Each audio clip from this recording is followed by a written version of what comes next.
সাংবাদিকদের মিথ্যা মামলার প্রতিবাদে আমার দেশ পাঠক মেলা পিরোজপুরের আয়োজনে ঘণ্টাব্যাপী মানববন্ধনে বক্তারা যা বলেন।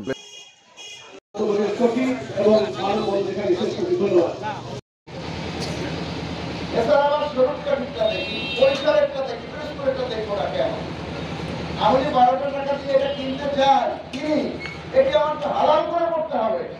আপনি আমার কাছে হালাল করে বিক্রি করবেন, আমি আশা করবো আপনি বলবেন আমি ইত্তেফাকের করবো। আরে ভাই, ইত্তেফাকের যে সবসময় একটা কৌশল, সেই কৌশলে এখন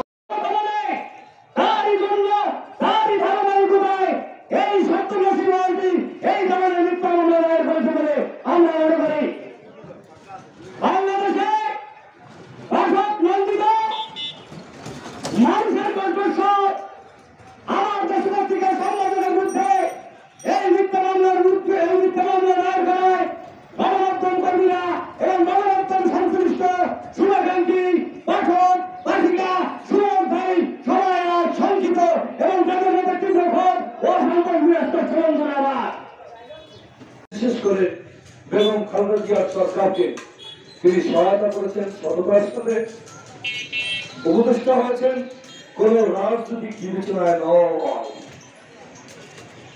মেধা আর দেশ প্রেমের বিবেচনায় তিনি পরবর্তী সময় তা অব্যাহত রেখেছেন। ওই সময় শেখে নাই, শিখেছে সাহসকে ভর করে, যা রেখেছেন তার সাহস। হেফাজতের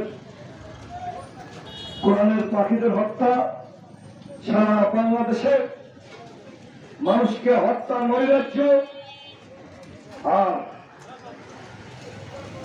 শাহবাগের সেই অপকর্মের বিরুদ্ধে তারই লিখুনি তিনি অনেক বেশি হাত